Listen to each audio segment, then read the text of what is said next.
पहला विवाह भगवान का भीष्मक जी की पुत्री रुक्मिणी जी से, दूसरा विवाह जाम्बुवंत जी की पुत्री जाम्बुवंती जी से, और तीसरा विवाह सत्यजित की पुत्री सत्यभामा से, और भगवान का चौथा विवाह सूर्य की पुत्री कालिंदी से, पांचवा विवाह भगवान का विंद अरविंद नामक के जो राजा थे जिनकी बहन का नाम था मित्रवृंदा जी के साथ है।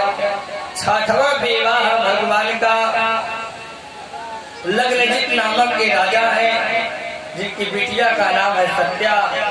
भगवान का छठवां विवाह सत्या के साथ, और सातवां विवाह भगवान का भद्रा के साथ होता है। आठवां विवाह लक्ष्मणा जी के साथ, लक्ष्मणा नाम की कन्या। आठवां विवाह भगवान श्री कृष्ण जी का लक्ष्मणा के साथ में होता है। मनुष्यों को संदेह हुआ कि परमात्मा 16,108 विवाह किए। कितना? 16,108।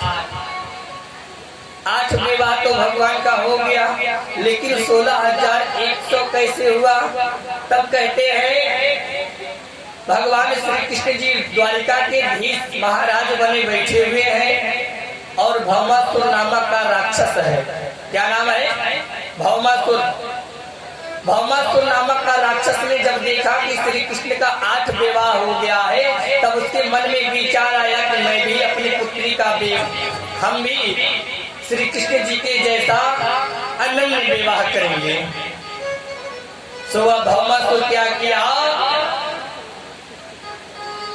गांव से कन्या का हरण करने लगा, और हरण करते करते जानते हैं क्या हुआ?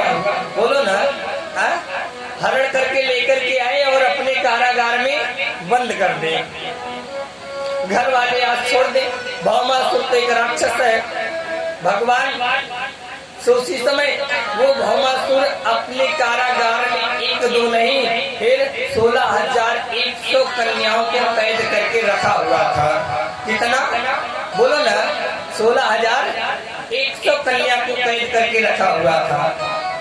भगवान की दृष्टि पड़ी, अरे ये तो अत्याचार हो रहा है। तो भगवान यहाँ करके भौमासुर के पास पहुँचे और भौमासुर के साथ में भगवान का युद्ध होना शुरू हो गया। जब भगवान का युद्ध होने लगा ना, तो जानते हैं क्या हुआ? भगवान उस भौमासुर का उद्धार कर दिए, मार दिए अपने सुदर्शन चक्र से। और जब मार दिए ना, तो उन 16,100 कन्याओं को भौमासुर के जेल से, भौमासुर के कारागार से भगवान छुड़ा ले गए, छोड़ दिए, आजाद कर दिए कन्याओं को। और जब आजाद कर दिए ना, कन्याएं जब छूटी, स्त्रियां जब उस भौमासुर के कारागार से मुक्त हुई, तो भगवान ने कहा जाओ अपने अपने घर, आज से आप लोग आजाद हो।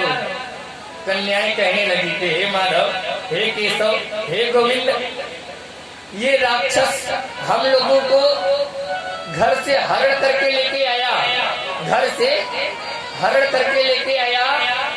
घर वाले हमारी आस छोड़ चुके होंगे कि अब बिटिया हमारी मर गई। अच्छा ठीक है, आप कह रहे हो तो मैं घर चली जाऊंगी, लेकिन ये बताइए, ये राक्षस हमें हरण करके लेकर के आया, यदि मैं घर पर पहुंच रही हूँ तो हमारे साथ विवाह कौन करेगा? हमारे साथ विवाह कौन करेगा? हमारे साथ कोई विवाह के लिए तैयार ही नहीं होगा। फिर क्या करें? तब वह स्त्रियां भगवान को याद दिला रही है क्या कि केशव, एक दिन की बात है, आप वचन दिए थे कि आपके साथ इस समय नहीं, अगली बार मैं विवाह करूंगा। ये स्त्रियां कौन है जानते हैं? 16,100। राम जी जब जनकपुर पहुंचे, संत कहते हैं, कौन कहता है? संत कहते हैं राम जी जब विवाह के लिए जनकपुर में पहुंचे तो जानकी जी के साथ विवाह होकर के जब राम जी आने लगे विदाई के समय, तो जनकपुर की सारी नारियां भी राम जी के साथ ही आने लगी। राम जी पीछे मुड़ के देखे, ये बारात कहाँ, ये कहाँ भैया, ये डोली कहाँ चल रही है? स्त्रियों ने कहा राघव, या तो आज हमें आप अपने साथ ले चलिए और या फिर इसे मिथिला में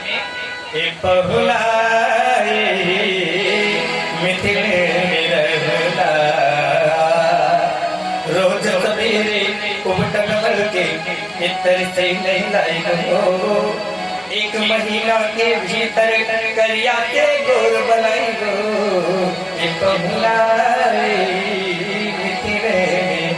कहाँ रहना है बोलो ना, मिथिला में रहिए। इतने करिया हो गए हैं ना, एक महीना के अंदर में अगर आपको बटन मल करके नहला के इतर से नहलाई तो इतर से नहलाऊंगी और एक महीना के अंदर काले से गोर बना दूंगी। अच्छा पल भोग 3600 व्यंजन अपुआ रोज खिलाई गो, ये पहुना तार होना बोलो ना, मिथिले में आप इसी मिथिला में रहिए, छोड़ के न जाइए। राम जी ने कहा कि अगर मिथिले में रह जाएंगे तो घर जमाई हो जाएंगे, घर जमाई हो जाएंगे, तब हमारे साथ विवाह करिए। जनकपुर की स्त्रियां, जनकपुर की नारियों ने कहा कि हमारे साथ, राम जी ने कहा इस समय मैं मर्यादित में हूँ, अभी नहीं, जब कृष्ण का अवतार लूंगा तभी आपके साथ में विवाह करूंगा। आज वही स्त्रियां भगवान से निवेदन करने लगी कि हे राघव, आप ही हमारे राघव हैं, आप हमें वचन दिए हुए हैं, अब हम और कहीं नहीं जाएंगे, बस केवल आपके साथ हम विवाह करेंगे। वही जनकपुर की नारियां, वही जनकपुर की स्त्रियां आज भगवान श्री कृष्ण जी को 16,100 रानियों के साथ एक ही मंडप में, एक ही लग्न में, एक ही मुहूर्त में भगवान को विवाह करना पड़ा। बोलिए जय श्री कृष्ण। और भगवान जब विवाह कर लिए ना, तो कुछ लोगों को संदेह हो गया कि भगवान कितना विवाह किए, बोलो ना, 16,108। तो क्या वास्तविक सही है कि भगवान ने 16,108 स्त्रियों के साथ विवाह किए हैं? बोलो ना। तब कहते हैं क्या, गीता में लिखा हुआ, किसमें?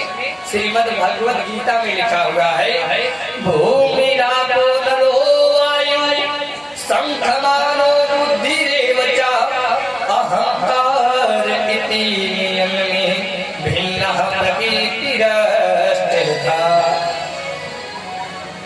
8 प्रकार की जो भगवान की पत्नियां हैं, पटरानी, भगवान की जो 8 स्त्री है वही पटरानी है। कौन है ये? कौन है? 8 प्रकार का प्राकृतिक है। कितने प्रकार का? कौन कौन सा? कहते हैं प्राकृतिक है भूमि, जल, अग्नि, वायु, आकाश, मन, बुद्धि और अहंकार। यही भगवान की 8 पटरानी है। और जीव और ईश्वर में अंतर क्या है? किसी ने पूछा, महाराज जी ये बताइए, जीव में और ईश्वर में अंतर क्या है? जानते हैं? प्राकृतिक जिसके वश में रहती है, प्राकृतिक जिसके निर्देशानुसार चलती है, वो ईश्वर है। और जो प्राकृतिक के वश में है वो जीव है। जो जिनके वश में ईश्वर है वो ब्रह्म है। जो प्राकृतिक के वश में है वो जीव है, और प्राकृतिक जिनके वश में है वो ईश्वर है। परमात्मा प्राकृतिक के वश में नहीं है, प्राकृतिक परमात्मा के वश में है। भगवान श्री कृष्ण जी की जो 8 पटरानियां हैं, यही 8 प्रकार की प्राकृतिक है। और उपनिषद कितने हैं जानते हैं? 100 उपनिषद हैं। कितने? यही 100 उपनिषद ही भगवान की पत्नियां हैं। और मंत्र कितना है? कहे मंत्र 16,000 उपासना कांड है। कितना? 16,000 उपासना। यही 16,000 उपासना कांड का मंत्र ही भगवान की 16,000 पत्नी है।